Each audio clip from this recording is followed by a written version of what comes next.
Okay, here we are today. It's August 27th, the year 2021, and I'm very happy to have two of my new best friends right here with me. I'm talking about Javier Chaparro and Adrian Alba.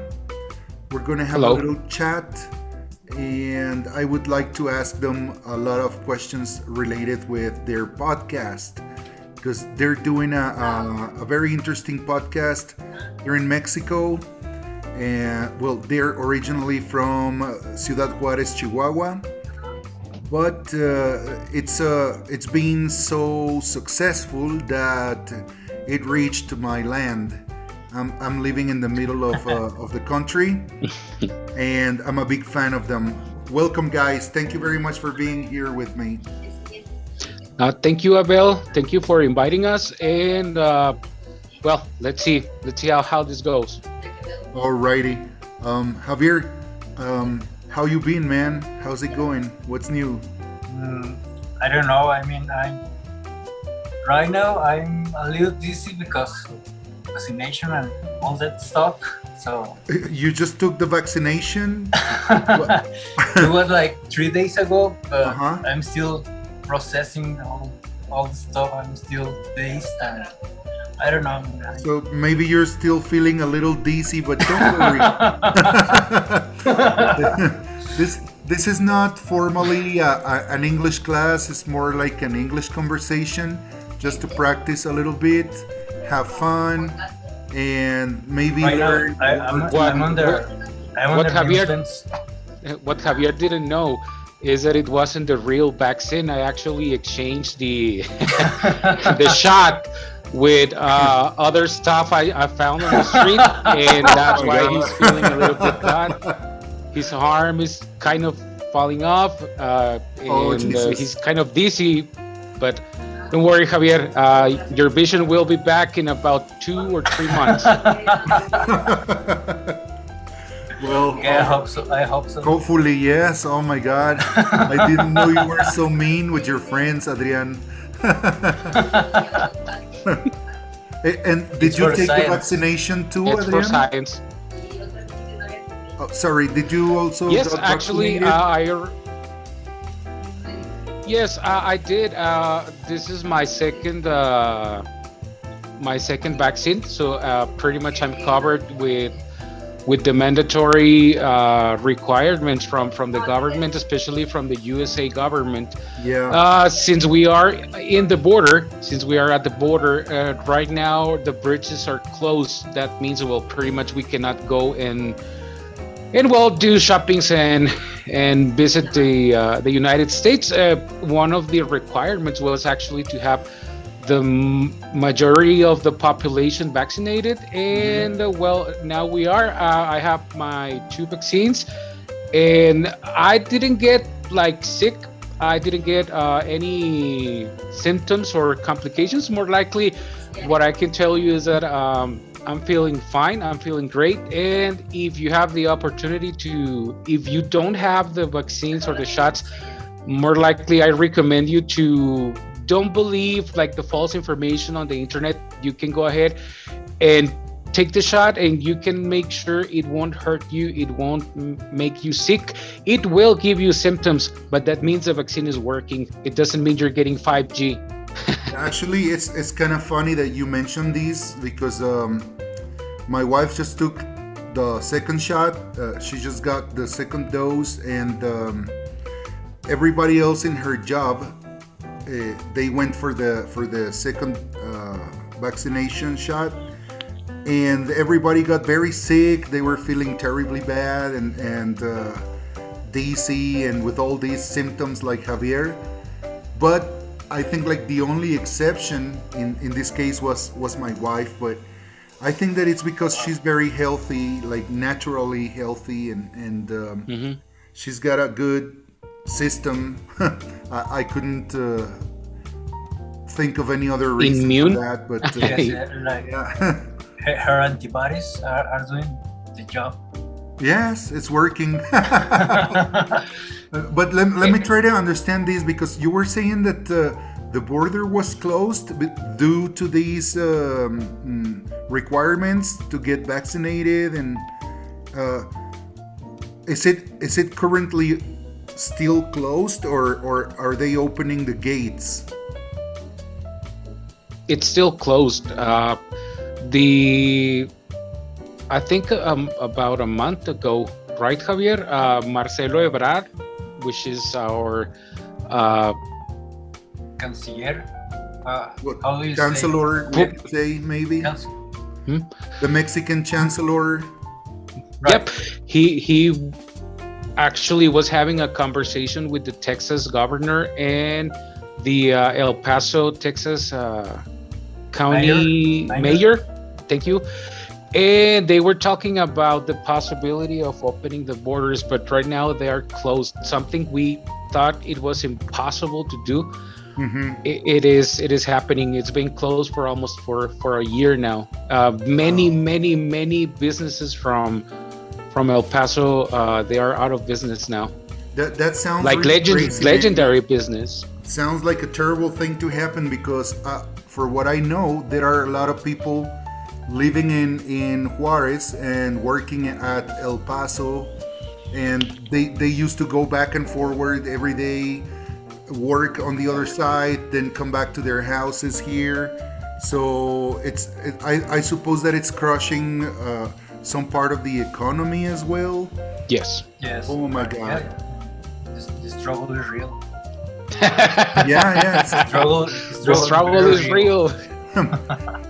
Actually, I know that you know that I'm a bit of a conspiranoid myself, but I didn't know that. Didn't know you that. didn't know that? I mean, I've been in your You can- podcast a couple times. And I still don't Actually, know.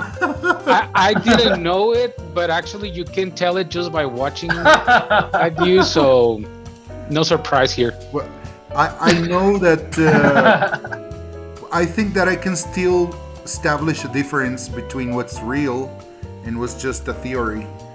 And there are a few theories that I hesitate when they're telling me, oh, they're gonna do this, they're gonna do that. But when it comes to a health problem such as this one, and I can see the evidence myself around me and everything, like, I mean, it would be so stupid if I couldn't acknowledge this reality, right? So I've already taken the vaccination myself too, and everybody in my family did, mostly because my parents are major citizens, like elder, so we were very concerned about them, and we decided that it was a part of our responsibility, now that we're taking care of them, that we should all take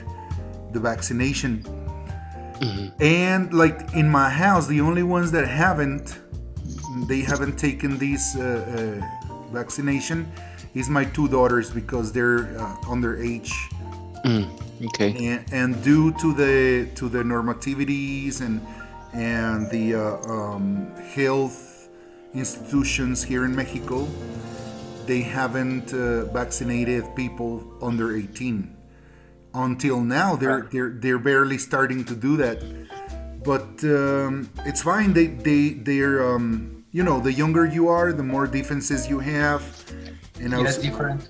It's different, exactly. Yes. But as soon as we can, we're gonna get them shots too. Talking about shots. Yes, talking about shots, right?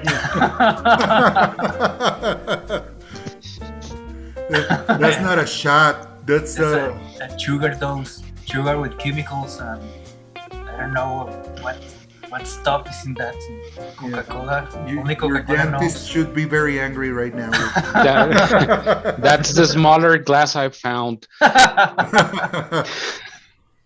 Okay, so tell me. Okay, let's go ahead and start a little bit with the original topic that we planned, and I would like to ask you a little bit of about your podcast. How's the experience been so far, and if it's been a life changing experience for you, or just a bit of fun? Uh, because some people will take it very seriously. I know that your Right. podcast is more like for comedy, but anyways, it could probably represent like a breaking point between Hmm. before you did it and after you have done it. Nope.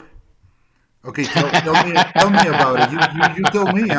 I'm just guessing. Yeah, I know. I'm just messing with you. Well, well, as I was saying, thank you for inviting us, and the we are well known for changing subjects. Anyone who's seen our podcast knows that we start talking about something and we will finish talking about something else, like very, very, very different from the actual Mhm. story. But well, the podcast started almost 2 years and 2 years ago.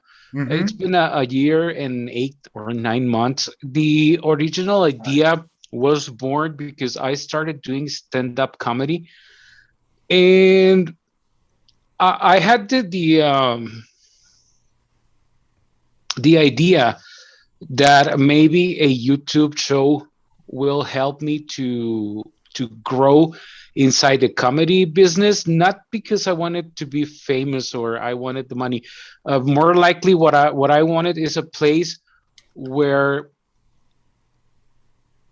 I could upload videos so people can watch them and have like a measure if something was funny or not, because Right. it is not the same thing to go and do a live presentation on a bar or any show place. But more likely what I intended to do there was to see if something was funny or not. Then I started following Franco Escamilla, which is a well-known comedian here in Mexico, Yeah. and they started this show, which is called the Round Table, or La Mesa Reñoña. Yeah. and I was thinking, How do you call the mesa reñoña in English? It Well, was like when something is the big ñoño, I the would big say that it's table. corny, or it's horny. no, no, corny. The Ah, whole That's a table. complete different thing. Or you can also use this word brat. It's a brat. yeah, like the dolls, right? From like the Barbie's dolls, Brats. the Exactly, the but brats. we use this name with a kid that is very spoiled, and he does a lot of tantrum and he's nagging all the time. He doesn't stop until he gets what he wants. So this is more like a brat, like fresa, right, in Spanish. Like the dolls. Like, you never seen the dolls brats? Oh yeah, they have that attitude, right? A ver, Javier, what can you tell us about the podcast? Because everyone knows my version, but what can you Yeah, tell us about it? That's interesting too. Let's hear it from Javier. I don't know. I can't tell any difference from now. I mean, I don't even know what I'm doing with my life. So Okay. so That's I it. can tell. Thank you, Javier. that's that's He's it. in the point of no return. Yeah, that was very nihilistic. Like, oh my god. Yeah, I mean, it's just for the fun, you know. It's just for fun. You just do it to have a good time, and Yeah. now we have these extraordinary times with the quarantine and all that. So we Okay. try to. Yeah, yeah. Let me ask you something, Javier, because I know firsthand that you are a bit of a philosopher yourself. That you read a lot of. More like a street philosopher. Well, yes, but anyways, I assume that you are very much into different theories and that you study different authors, etc. And there is a perspective that's proposed from these guys in the 20th century in Europe and they said that life is nonsense. Like there is Right. no actual meaning for human beings to be When you alive. studied philosophy, actually your life is pointless because you're not productive to the you, society. So yes, you are ready. that's Well, how you should feel, and you deserve it. well, these guys propose these like in general for all human beings, not only for philosophers, but they say that, for example, lawyers or doctors that are studying and trying very hard Right. to accomplish something in life, they will end up dying before they actually do something relevant. So that's why they work with this concept of life being meaningless. And pretty much my question is, what would be your thoughts in relation with that philosophy? If you Hmm. agree, if you disagree, if you would propose something else like to complete that theory. Yeah, well, first of all, I'm not a very big fan from these continental guys. Hmm. Continental is all these uh, Like European yes, vision. I like don't know. Western Right. philosophers. Hmm. So like people like Albert Camus, that guy from French, Yes. he's French, so he's strange already. He's Yeah, he's already strange. so all this about the nihilism. I don't know if is that the word Nihilism. Yeah, nihilism. nihilism. Yes. Nihilism. I don't know, man. There is more. There is more in life than that. I mean, just to find a purpose is it's a gift by itself.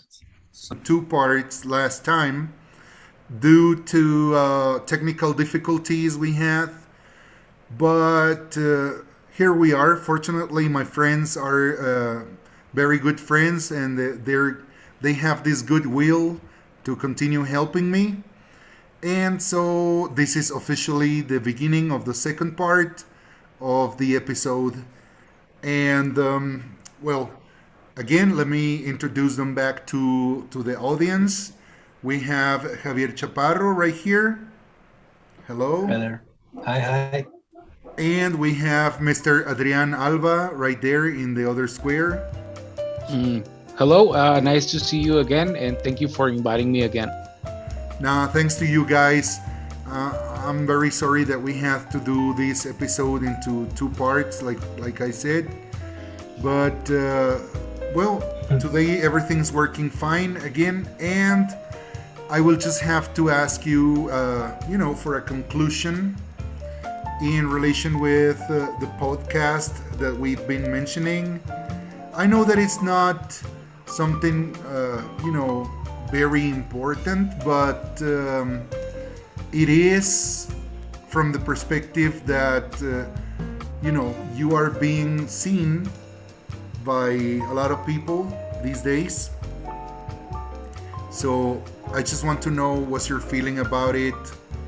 Uh, just give me a few words to finish with that topic.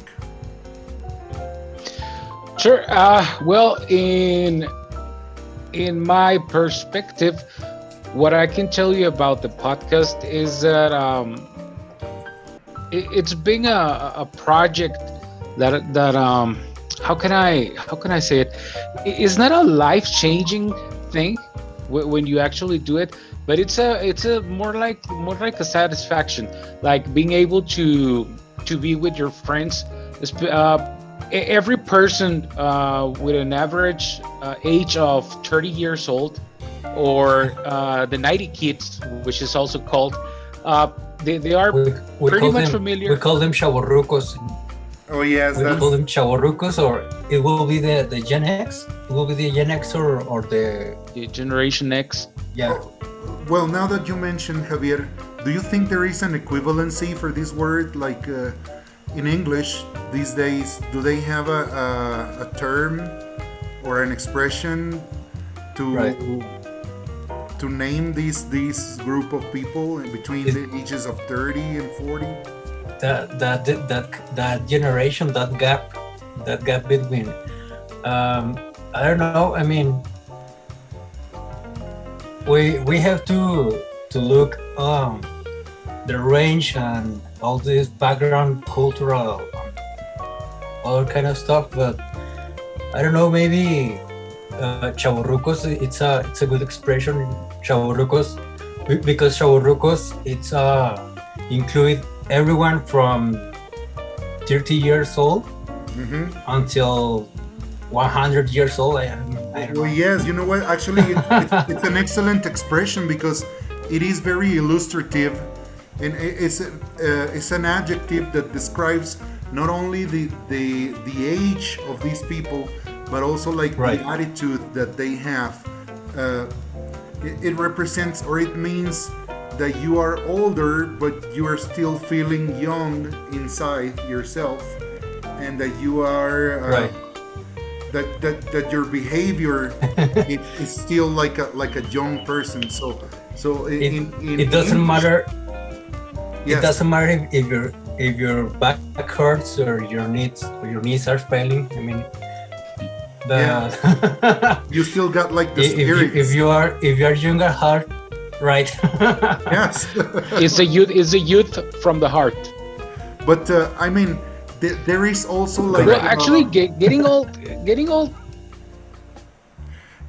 well, there's like this other part of it, no? Like they're not only mentioning that you are old and still behaving like a youngster, but there's something like they're also mocking you for that with the word. Just everything is like in the word, chavorruco. It means you're old, your behavior is not corresponding to your age, but there is something like a little bit of bullying in the word, no? And I was trying to find an equivalency, but I can't. I don't know if you have it in English. In English, what will we? Boomer? No, boomer is too old. Well, maybe an old timer, a has Old-timer? been, an old number, a cougar. But you know, then yes, no, a yes, sugar a sugar daddy. Yeah, maybe there is something that can be confusing, because then we enter other realm in the sexual aspects. There are other Yeah, that's you know, like being sugar daddy is something very specific. I mean, exactly. it's, So it cannot be that. We cannot use that word. No. It has to be something else. But okay. So we went very far into this thing. So these people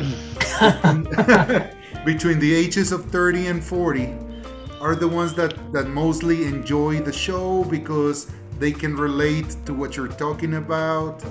They can follow your points of view. Maybe they identify themselves into what you say, and it's been a satisfactory thing to do.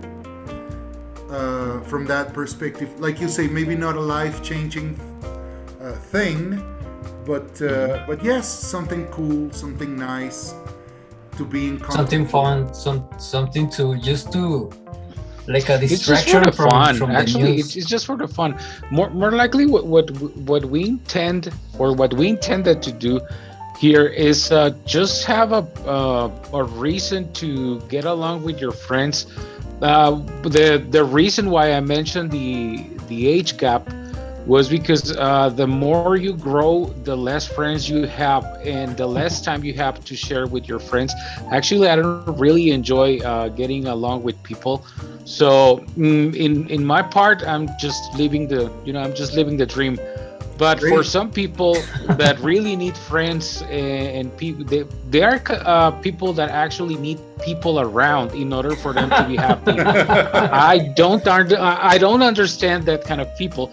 But well, Yeah, for you're talking about normal people. I mean, yeah, like, for the normal people, actually, this is a good reason to hang out, to get along, and have a conversation. We never intended to achieve like a big success, or to have a big audience in our show.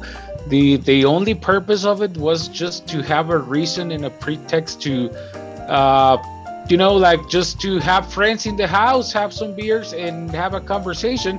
Yeah. Ironically, we ended being good at it, so people Yes. enjoy what we're talking on the show. Yeah. And that's more likely the purpose of it, just to have a reason to talk with your friends. The more you grow, the more you realize that even myself need sometimes to see a friend or two. Not very often, but sometimes Yes. I like to Eventually. talk a couple Eventually. of people. Yeah, And I'm very glad that you explained these last things. It I think this is the frame or the conclusion that I was looking for. It's an excellent way to put it. That you did it just for fun. You did it as an excuse or a reason to be in contact with your friends, and you never thought or expected to have all this success. But eventually, it's a how would you say? Uh, you will have to start thinking that it's unavoidable that maybe you will have success, and that you will have followers, and one of them is myself. Actually, I'm very happy that I found you guys, because it's been a great how would I say, a great amusement, or a very amusing activity that I found, to be interacting with the show, and to be commenting on your podcast, and participating, and this wasn't my final goal either, but I'm very happy that we ended up being friends as well, and yeah.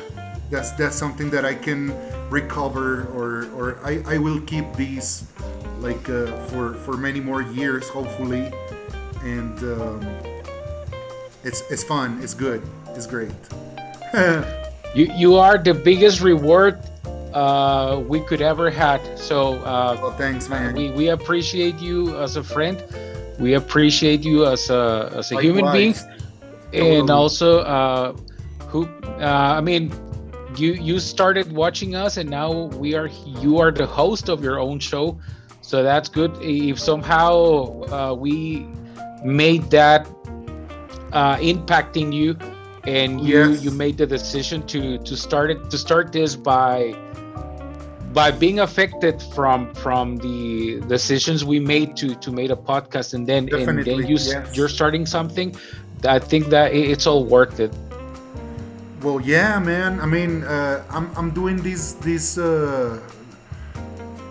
Let's say I'm starting with my YouTube channel, because I felt inspired by you guys, and I think Thank that you. it could be a good way to get more approach to certain audiences, and maybe like you guys, you never thought that you will have this fan from a very far from this far, Distance. like I am in Aguascalientes, you are in Right. Chihuahua, and our states are very far from each other, probably Yes, more they are. than 1,000 kilometers. I don't know how much it is in miles, but it's super super far, and here we are, thanks to the internet, thanks to the Right. technology, and so this is very inspiring. It's a great thing that happened.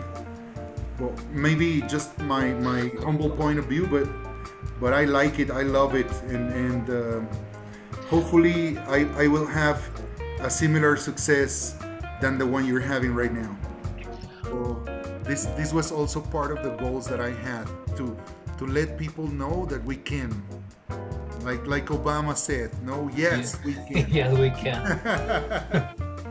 Okay, man. Thank you, my friends. No, thank you. Thanks to you. So this will be the end of it. I will edit the episode, make you look good, and hopefully we'll continue seeing each other in future episodes. All right. Sure. And well, thank you also, Javier. Thank you, everybody who's watching, and thank you, Abel. And well, have a nice day. Yeah. Keep on learning.